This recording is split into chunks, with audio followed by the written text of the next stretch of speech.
Hello दोस्तों, मैं विश्वेंद्र सिंह राघव आप सभी का स्वागत करता हूं हमारे अपने यूट्यूब चैनल आर के क्लासेस 332 पर।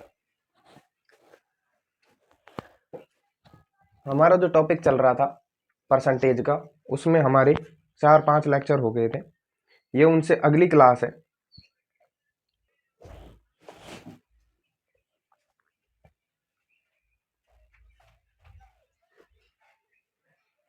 और इस क्लास में हम जो डिस्कस करने वाले हैं वो होगा हमारा सक्सेसिव मेथड।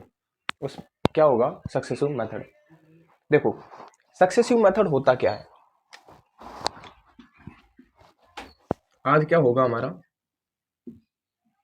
Successive method. इसमें हम क्या करेंगे, इसमें हमें सवाल के अंदर दिया जाता है, सवाल के अंदर दिया जाता है कि कोई भी वस्तु होगी या कोई भी ऑब्जेक्ट होगा, कोई भी आर्टिकल होगा, उसमें लगातार वृद्धि होगी। और लगातार वृद्धि कितनी बार हो सकती है? 2 बार हो सकती है और मैक्सिमम 3 बार हो सकती है। तो आज हम जो जिस टाइप पर बात करेंगे वो होगी सक्सेसिव मेथड में जो टाइप फर्स्ट होगा कि भाई लगातार 2 बार वृद्धि। कितनी बार? 2 बार वृद्धि। आज का जो टाइप होता क्या है, जैसे कि सवाल में हमें दिया जाएगा कि पहले A% वृद्धि की गई, कि क्या दिया जाएगा कि 2% होंगे, कि पहले A% की गई और उसके बाद B% वृद्धि या कमी की गई है। तो इन ऐसे सवालों को करने का जो हमारा तरीका होगा, जो हमारी अप्रोच होगी, वो सीधे सी एक ट्रिक या फॉर्मूले पर बेस होगी। और वो हमारा फॉर्मूला क्या होगा? वो हमारा फॉर्मूला होगा, वो हमारा फॉर्मूला क्या हो जाएगा? a plus B plus A B बटे 100। ये हमारा फॉर्मूला होगा और ये हमें याद कर लेना है। ये हमें क्या करना है? याद कर लेना। चलो हम देखते हैं कि आखिर हमें करना क्या है। देखो, हमें करना ये होता है कि अगर हमसे वो कह दे कि प्रतिशत भी बेटा, दो दो प्रकार के प्रतिशत हमने देखे हैं कि एक तो सिंपल प्रतिशत होते हैं, जैसे 2%, 3%, 5%, 7%, ऐसे वृद्धि करो है। या फिर दूसरा प्रतिशत जो हमें दिया गया होता है वो होता है 16 सही 2/3%, और 33 सही 1/3%, और ये भी 1% हमने पढ़ा था। और ऐसे जो भिन्न वाले प्रतिशत होते हैं ना, ये प्रतिशत। देखो, दिया क्या जाएगा, हमसे कहा जाएगा कि पहले 10% बढ़ाया, उसके बाद 10% बढ़ाया, यानी कि जब प्रतिशत का मान समान होगा, जब प्रतिशत का मान समान होगा, समान प्रतिशत वाले, समान प्रतिशत वाले। सक्सेसिव मेथड पर हमारी बात हो रही थी, हम बात कर रहे थे समान प्रतिशत की, कि जब 2% हमें दे रखे हो, मतलब कहने का कि अगर हमें कोई चीज की प्राइस है वो 10% और फिर उसके बाद 10% बढ़ाई गई हो, तो ऐसे प्रश्न को करने के लिए हम क्या करेंगे कि देखो, ए का मान भी यहाँ 10 है, बी का मान भी यहाँ 10 है। फॉर्मूले में अगर हम रखेंगे तो 10 प्लस 10 बराबर कितना हो जाएगा हमारा? इंटू प्लस 10 × 10 बटे में 100। तो 2 जीरो से 2 जीरो, तो ये हो गया 1 और ये हो गए 20, तो टोटल इंक्रीज हो गई 31। यानी कि इफेक्टिव जो हमारी प्रतिशत निकल के आएगी, कहने का मतलब कि उसमें कितनी प्रतिशत की वृद्धि होगी, तो ऐसे करके उसमें 21% की वृद्धि हो जाएगी। देखो, यही कॉन्सेप्ट हम जो काम में लेंगे वो चक्रवृद्धि ब्याज में भी लेंगे। मैं बताऊंगा कैसे काम में लेंगे, लेकिन यही कॉन्सेप्ट सेम ऐसा ही हम चक्रवृद्धि ब्याज में भी काम में ले सकते हैं। देखना, अगर मैं आपसे कहूं कि अगला जो प्रतिशत हमारा होने वाला है, अगला प्रतिशत हमारा, मैंने कह दिया कि 25% की वृद्धि हुई और 20% की कमी दर्ज की गई। इसको करने के लिए हम क्या करेंगे? इसको करने के लिए हम करेंगे कि भाई 25, देखो कमी है तो माइनस का चिन्ह लेंगे, और अब देखना यहां प्लस का चिन्ह है, यहां माइनस का चिन्ह है। जब हम दोनों चिन्हों को गुणा करेंगे तो माइनस आएगा, हम क्या लेंगे? माइनस 25 गुणा 20/100। तो यहां से तो आएगा 5, यहां माइनस करके हो जाएगा 50, 500 5, तो टोटल हो गया 0, यानी कि ना वृद्धि होगी ना कमी होगी। ऐसे करके हम इफेक्टिव प्राइस ज्ञात करेंगे। तो मैं आपको कुछ इफेक्टिव प्राइस जो है वो ज्ञात करने का तरीका आपको बता देता हूँ कि उनको ज्ञात करना कैसे होगा, कि कुछ इंपॉर्टेंट हम कर लेते हैं उनमें।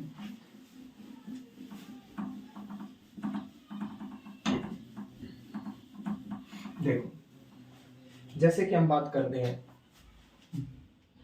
मान लो कि पहले 11% की वृद्धि हुई। देखते हैं कि पहले 11% की वृद्धि हुई, उसके बाद 10% की वृद्धि हुई। तो इसका इफेक्टिव प्राइस कितना होगा? 11 11 110 1 1, यानी कि 11 प्लस 10 प्लस 11 गुणा 10/100, तो ये हो जाएगा 21 प्लस 110 100 1.1, तो यानी कि 22.1%। सेम ऐसे ही अगर मैं कहूं कि पहले 15% की वृद्धि हुई और फिर उसके बाद हमारी वृद्धि दर्ज की गई 14% की, तो ऐसे सवाल करने के लिए देखो 15 प्लस 14 प्लस 15 गुणा 14/100 इफेक्टिव प्रतिशत आ जाएगा। दूसरा अगर हम देखें तो ऐसे प्रतिशत लेते हैं जो सवालों में दिए जाए। सवाल में जैसे दिया जाता है हमें कि पहले 5% की वृद्धि हुई, फिर 10% की वृद्धि हुई, तो ये हो जाएगा 5 प्लस 10 प्लस 5 गुणा 10/100। क्या आएंगे ये? वो प्रभावी प्रतिशत आएगा कि जैसे मान लो कि प्राइस 100 था, उस पर हमने वृद्धि करी 10 की पहले और 10% की पहले करी और उसके बाद 10% की करी, तो टोटल वृद्धि कितनी होगी? तो टोटल वृद्धि जो हमारी आएगी ना निकल के, वो 21% की वृद्धि निकल के आएगी। तो अगर हमें कोई सवाल याद करना हो और उसमें ऐसे लेंथी सा दे रखा हो 2 बार में प्रतिशत, तो हम सीधा 21% मान के कि भाई उसमें सीधा 21% की वृद्धि हुई है प्राइस में, तो टोटल प्राइस हम कैलकुलेट कर सकते हैं। अब जैसे कि हम सवाल लेते हैं, देखो अब हम सवाल लेते हैं कि हमारा पहला सवाल क्या होगा। हमारा पहला सवाल होगा क्वेश्चन नंबर आज का फर्स्ट। एक आयत की लंबाई को 20% बढ़ा दिया जाए और उसकी चौड़ाई को 10% बढ़ा दिया जाए तो उसके क्षेत्रफल पर क्या प्रभाव पड़ेगा? देखो, एक आयत की लंबाई को 20% बढ़ा दिया जाए एवं उसकी चौड़ाई को 10% बढ़ा दिया जाए, 10% बढ़ा दिया जाए,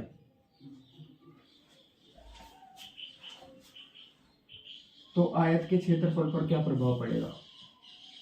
तो आयत के क्षेत्रफल पर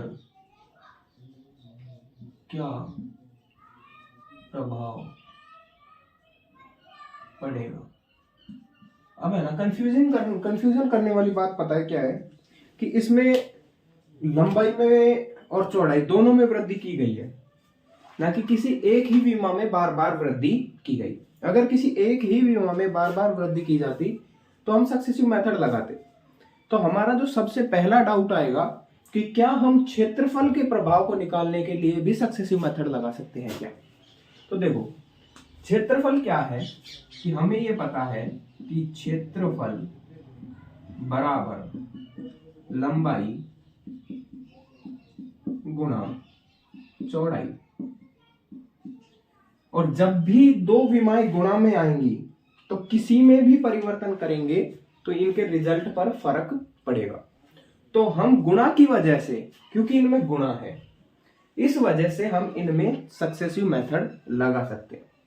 लेकिन इस सवाल को करने के लिए हम सबसे पहले ना इसको बेसिक से करेंगे। बेसिक से करने के बाद हम इसमें सक्सेसिव मेथड लगाकर फिर इसको करेंगे और फिर हम ऑब्जर्व कर लेंगे कि हमारे लिए कौन सा बेस्ट रहेगा। देखो, पहला प्रतिशत क्या था, 20।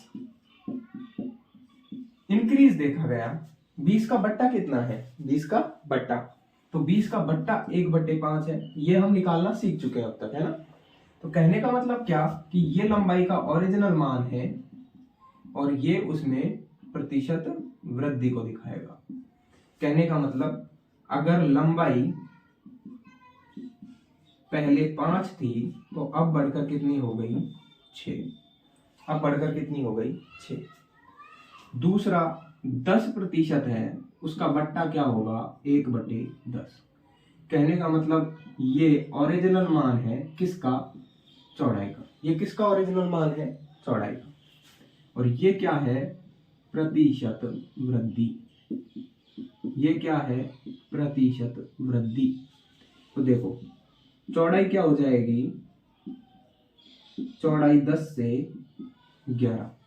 अब मैं क्षेत्रफल ज्ञात करता हूं। प्रारंभिक क्षेत्रफल अगर मुझे ज्ञात करना है तो पहले लंबाई 5 और पहले चौड़ाई 10, तो कितना, 50। अब क्षेत्रफल कितना होगा वृद्धि के बाद, कि अब लंबाई 6 और अब चौड़ाई 11, तो 66। क्षेत्रफल पर प्रभाव क्या पड़ा कि क्षेत्रफल बढ़ गया 16। कितने पर बढ़ा कि भाई पहले जो था उस पर बढ़ा, तो कितने पर बढ़ा, 50 पर। तो 100 पे कितने का बढ़ेगा, 100 पे बढ़ेगा, 50 दूनी 100, 16 दूनी 32, यानी कि क्षेत्रफल में वृद्धि कितनी हुई, 32% की क्षेत्रफल में वृद्धि देखी गई। कितने की देखी गई है, 32% की क्षेत्रफल में वृद्धि दर्ज की गई। कैसे किया भाई, करने का जो तरीका है वो बेसिक सा है कि हमें पता है कि लंबाई में इंक्रीज कितना देखा है हमने, 20% का। चौड़ाई में कितने की वृद्धि देखी हमने, 10% की। लंबाई में 20% की वृद्धि मतलब 20% का मान 1/5 वृद्धि देखी है, तो 5 से लंबाई कितनी, 6। सेम ऐसे ही चौड़ाई देखी, तो चौड़ाई का मूल मान 10, 1/10 भिन्न करो, तो चौड़ाई हो गई 10 से 11। तो प्रारंभिक क्षेत्रफल जो था वो 50 था, लेकिन वृद्धि होने के बाद क्षेत्रफल 66 आया। तो क्षेत्रफल कितना बढ़ा, 16 बढ़ा। कितने पर बढ़ा है, 50 पर। और प्रतिशत ज्ञात करना है तो हमें 100 पर कैलकुलेट करना है, तो मल्टीप्लाई किया 100 से। तो हमारा कितना आया आंसर, 32%। हमारा आंसर कितना आया, 32%। क्या हम इसको ए बी रूल से कर सकते थे, तो हमारा आंसर था कर सकते थे। तो एक बार ए बी रूल से हम इसको ट्राई करते हैं। ए बी रूल से हम इसको ट्राई करेंगे। देखो ए बी रूल से ट्राई करने के लिए हमें पहले फॉर्मूला पता होना चाहिए। तो ए बी रूल हमारा क्या कहता है, ए बी रूल कहता है कि a plus B plus A into B बटे 100। देखो मैंने कहा a जो है वो 20% है, b जो है वो 10% है, और क्योंकि दोनों में वृद्धि ही दर्ज की गई है तो चिन्ह भी क्या आएंगे इनके, प्लस और इसका प्लस। अब देखने की बात क्या है कि a की जगह 20 लिखा, b की जगह 10 लिखा, a गुणा b बटे 100, 1 0 से 1 0, 1 0 से 1 0, तो ये कितने हुए 30। यहाँ कितने बचे, 2 एकम 2, टोटल कितनी वृद्धि हुई 32%। यानी कि कितनी वृद्धि दर्ज की जाएगी, 32% वृद्धि दर्ज की जाएगी। ये हमारा ए बी रूल कहता है। तो अब आप लोग डिसाइड कर लो कि आपके लिए एग्जाम में कौन सी अप्रोच बेस्ट रहेगी। ठीक है, अगला अगर हम देखें, सेम सवाल होने वाला है। अगला देखें तो अगला जो सवाल होगा वो हमारा क्या हो जाएगा, आपके सामने है सबके, कि एक वर्ग की भुजा को 25% बढ़ा दिया जाए, एक वर्ग की भुजा को 25% बढ़ा दिया जाए तो उसके क्षेत्रफल पर क्या प्रभाव पड़ेगा, तो उसके क्षेत्रफल पर क्या प्रभाव पड़ेगा। देखो क्षेत्रफल पर प्रभाव हमें ज्ञात करना है। एक वर्ग की भुजा को 25% बढ़ा दिया जाए तो उसके क्षेत्रफल पर क्या प्रभाव पड़ेगा, उसके क्षेत्रफल पर क्या प्रभाव पड़ेगा। प्रभाव तो बहुत बड़ा पड़ेगा। देखो अगेन हम बेसिक से करके देखते हैं और फिर हम इसमें हमारा सक्सेसिव मेथड लगाएंगे, है ना। लगना तो चाहिए क्योंकि क्षेत्रफल का मामला है और क्योंकि वर्ग का क्षेत्रफल 4 गुना भुजा स्क्वायर होता है, यानी कि भुजा का गुणा, तो उस पर फर्क नहीं पड़ना चाहिए। सक्सेसिव मेथड लगाने से भी कोई फर्क नहीं पड़ना चाहिए। अब हम अपना आंसर देखते हैं कि हमारा आंसर क्या होगा। देखो कितने की वृद्धि की गई है, 25% की, तो 25 का बट्टा क्या होगा, 25 का बट्टा निकल के आएगा 1/4, यानी कि ये तो भुजा का ओरिजिनल मान होगा और ये उस पर प्रतिशत वृद्धि दिखाएगा।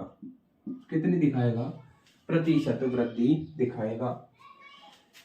यानी कि भुजा जो पहले 4 थी अब बढ़कर कितनी हो गई, अब बढ़कर कितनी हो गई 5, अब बढ़कर कितनी हो गई 5। तो वर्ग का प्रारंभिक क्षेत्रफल जो होना चाहिए था वो होता 4 इंटू भुजा स्क्वायर, 4 इंटू भुजा स्क्वायर, तो 4 गुणा भुजा कितनी पहले 4 का स्क्वायर 16 इंटू 4 यानी कि 64। अब क्षेत्रफल कितना होगा, वृद्धि के बाद क्षेत्रफल जो होगा वो होगा 4 इंटू भुजा स्क्वायर 25 चौके। अब क्षेत्रफल कितना होगा, अब क्षेत्रफल होगा 4 इंटू भुजा स्क्वायर यानी कि 25 चौके 100। देखो यहां से यहां तक पहुंचने में कितने की वृद्धि देखी गई है, 36 की। कितने की, 36 की। यहां से यहां तक कितने की वृद्धि देखी, 36 की। कितने पे, भाई कितने पे बढ़ा, प्रारंभिक क्षेत्रफल पे बढ़ा तो 64 पर बढ़ा। 100 पे कितना बढ़ेगा, 100 पे कितना बढ़ेगा, तो ये हो गया इसका प्रतिशत। ये क्या हो गया इसका प्रतिशत। काटते हैं इसको, 6 6 36, 6 48, 6 दही 60 और 6 चौके नहीं यार 6 से नहीं कटेगा, 4 से कटेगा, सॉरी 6 से नहीं कटेगा, ये था 36, 4 9 36, 4 एकम 4, 4 चीकी 24, 9/16। कितना, 9/16। तो देखो अभी अगर हम इसको काटें तो ये, अब मत काटो, अब तो ये सीधा भिन्न में बदल जाएगा ना। ये क्या है, 9 गुणा 100/16, 9 गुणा 100/16। तो ये क्या आएगा, या भिन्न आ जाएगी हमारे पास 9 गुणा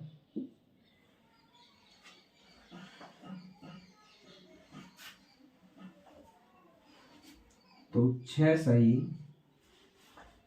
1/4 और इसको गुणा करेंगे तो 9 छीकी 54 प्लस 9/4 यानी कि 2 बार गया तो ये हो जाएगा 56 सही 1/4%।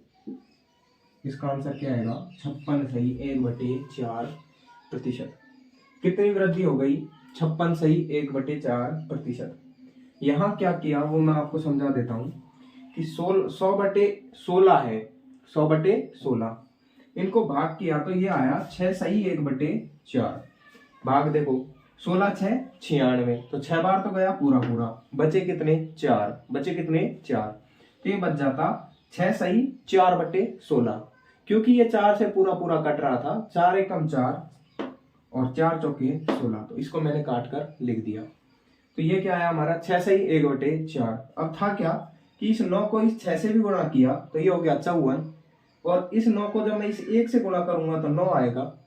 अब क्योंकि 4 का भाग इस 9 में पूरा पूरा जा रहा था, कई बार 2 बार, 1 बचता हमारा, तो 2 बार तो मैंने भाग दिया, तो इसको 2 तो इसमें जोड़ दिया जो पूरे पूरे जा रहे थे, बचे हुए को मैंने 1/4 ऐसे लिख दिया। ठीक है, तो ये हो गया हमारा 56 सही 1/4 इसका आंसर। इसका आंसर क्या आया 56 सही 1/4 प्रतिशत की वृद्धि। अब हम देखते हैं कि भाई हम अगर इसमें सक्सेसिव अप्रोच लगाते, यानी कि प्रतिशत वृद्धि करके देखते, ए बी रूल लगाते, तो हमारा हो क्या जाता ये आंसर, हमारा हो जाता कि ए बी 25 और बी बी 25, तो 25 प्लस 25 प्लस 25 गुणा 25/100, तो ये होता सीधा 50, और यहाँ क्या आता 625, ये कितना होता 625, 25 625/100, यानी कि 2 के बाद पॉइंट, तो ये हो जाता 50 प्लस 6.25, यानी कि 56.25 प्रतिशत, 56.25 प्रतिशत।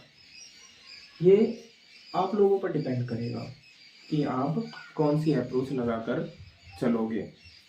एग्जाम में टाइम कंजम्पशन हमें नहीं देखना, हमें टाइम लगने वाली अप्रोच नहीं लगानी, हमें जल्दी आंसर चाहिए और आगे बढ़ना है। अगला सवाल, ताकि ये अप्रोच आप सभी के दिमाग में बैठ जाए कि जब भी ऐसा सवाल होगा हम उसमें हमारा सक्सेसिव मेथड लगाएंगे, ना कि बेसिक से करेंगे। अब हम सीधा सक्सेसिव लगाएंगे, अब हम बेसिक पर ध्यान नहीं देंगे, यानी कि हमने 2 सवाल ऐसे थे जो हमने कर लिए बेसिक लगाकर, अब हम बेसिक नहीं लगाएंगे, अब हम सक्सेसिव से करेंगे सीधा ही कि एक वृत्त की त्रिज्या को 12% बढ़ा दिया जाए तो वृत्त के क्षेत्रफल पर क्या प्रभाव पड़ेगा। एक वृत्त की त्रिज्या को 12% बढ़ा दिया जाए,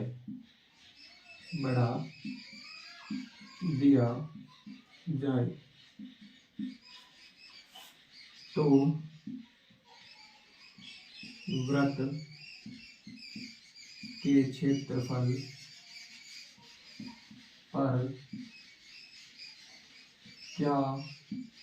प्रभाव पड़ेगा, तो वृत्त के क्षेत्रफल पर क्या प्रभाव पड़ेगा।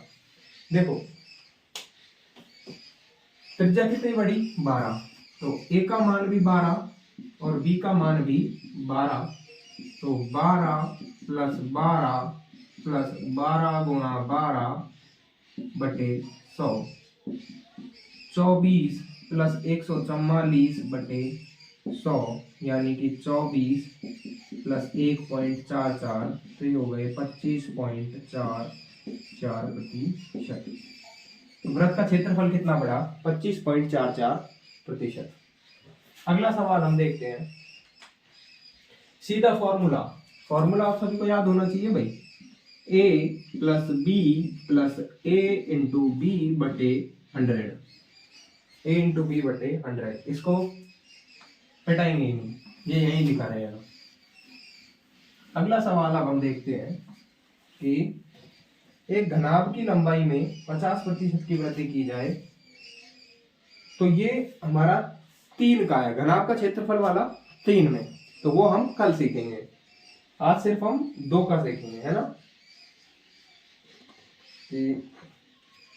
इसमें आपके मेंसुरेशन के सवाल भी कवर हो जाएंगे, है ना, क्षेत्रफल से। यदि जल में 20% की कमी हो जाए और पानी की खपत में 20% की वृद्धि हो जाए तो कुल कर में कितने प्रतिशत की कमी या वृद्धि होगी। देखो कुल टैक्स लगता है वो लगेगा कि कितनी क्वांटिटी हमने यूज करी, उसके हिसाब से पानी पर, मतलब बिजली का बिल, वो पानी का बिल जो आता है अगर हम देखें तो लीटर के हिसाब से कि भाई आपने कितना लीटर यूज लिया, तो उसके हिसाब से यह है कि भाई हम टैक्स उतने पे ही देंगे जितना हम काम में लेंगे, उससे ज्यादा पे तो हम देंगे नहीं। तो देखो इसको कैसे करना है, इसको ऐसे करना है कि जल में कमी, तो 20% का बट्टा हमें पता है, बहुत अच्छे से पता है कि वो 1/5, यानी कि जल की उपलब्धता अगर हम देखें तो उपलब्धता वो कैसे बढ़ रही है कि वो 5 से घटकर कितनी हो गई, 4, एक घटी ना, तो 5 से घटकर हो गई 4, यानी कि पहले अगर 5 लीटर जल उपलब्ध था, पहले अगर 5 लीटर जल उपलब्ध था, तो अब कितने लीटर जल आ रहा है, 4 लीटर जल आ रहा है। लेकिन जल की खपत अगर देखी जाए, जल की खपत अगर देखी जाए तो जल की खपत हो जाएगी, देखो 1/5 है ना, तो 20 का तो 1/5 ही होता है, तो जल की खपत हो जाएगी 5 से बढ़कर 6, यानी कि पहले अगर 5 लोग काम में ले रहे थे जल को, तो अब कितने लेंगे, 6 लोग काम में लेंगे। तो अब देखो जल की खपत पर, यानी कि कितना हो रहा है, पहले 5 लोगों को जल, सॉरी पहले 5 लीटर जल मिल रहा था 5 लोगों को, पहले 5 लीटर जल मिल रहा था 5 लोगों को, तो टोटल कितना, 25, टोटल कितना खर्च हो रहा था जल, 25 लीटर जल खर्च हो रहा था। अब अगर देखा जाए, अब अगर देखा जाए तो 4 लीटर जल मिला 6 लोगों को, तो टोटल जल कितना खर्च हुआ, 24 लीटर, टोटल जल कितना खर्च हुआ, 24 लीटर। तो देखा गया कि 1 लीटर की खपत में उल्टी कमी आई, 1 लीटर की कमी आई, तो कमी आई तो बेटा कर भी उतना ही कम होगा। तो पहले अगर 25 लीटर पर कर लग रहा था, तो अब देखो 24 लीटर पर लगेगा, तो 1 की कमी देखी गई कितने पर, 25 पर, तो 100 पर कितना, यानी कि 4% की कमी आएगी कर में, कितने की कमी आएगी, 4% की कमी आएगी। इसको अगर हम हमारे उससे करते सक्सेसिव मेथड से, यानी कि A+B वाले से, तो देखो 20% की कमी, यानी कि A तो हो गया -20, B 20% की वृद्धि, तो B हो गया +20, सूत्र था A+B + A × B बटे 100, A था -20, B था +20 प्लस -20 गुणा +20 बटे 100, 2 जीरो से 2 जीरो, 20 से 20 कटा, बचा क्या, 2 दूनी 4, माइनस इंटू प्लस माइनस, यानी कि टोटल 4% की क्या होगी, कमी, टोटल 4% की क्या होगी, कमी। ठीक है, अगला अगर हम देखें, अगला सवाल अगर हम देखें, तो अगला सवाल हमारा क्या होगा कि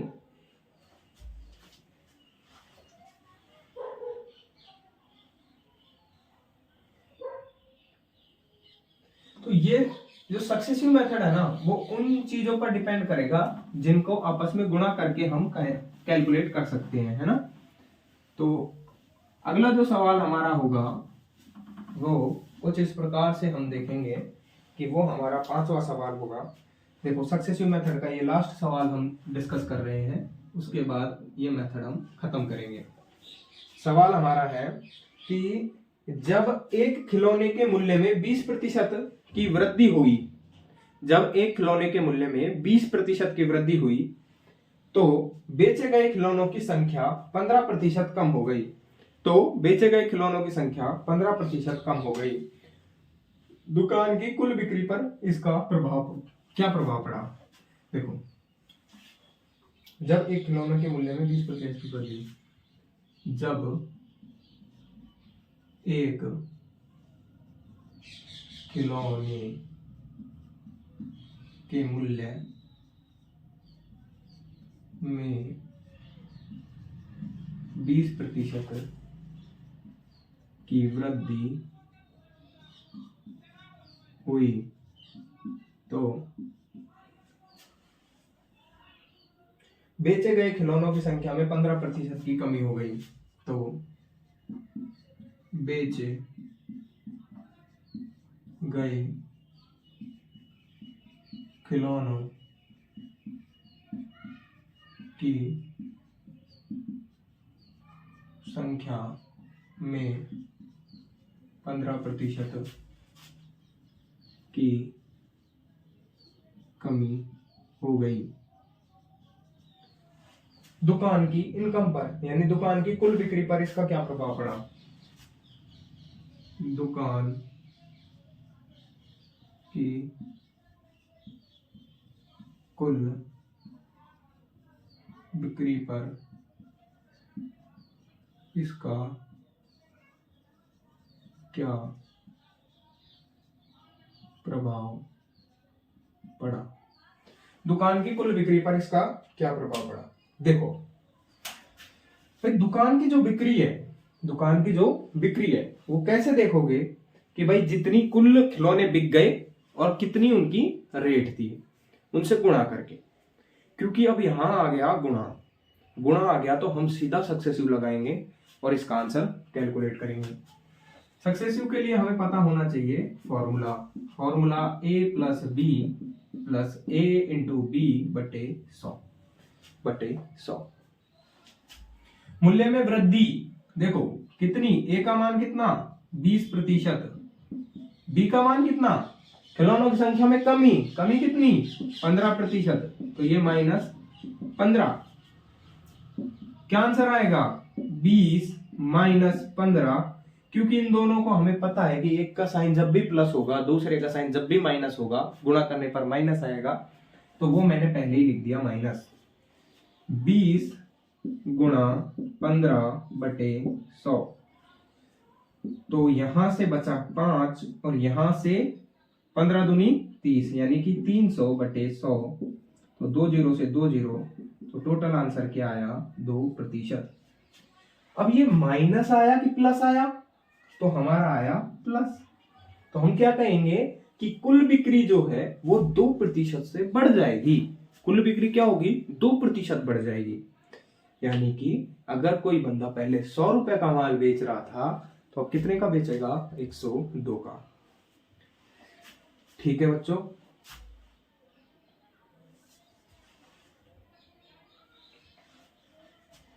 आज के लिए हम इतना ही रखेंगे। आप सभी का धन्यवाद। अगर आप वीडियो के इस भाग तक पहुंच चुके हैं तो हमारे चैनल को लाइक, शेयर और सब्सक्राइब जरूर करके जाएं। धन्यवाद।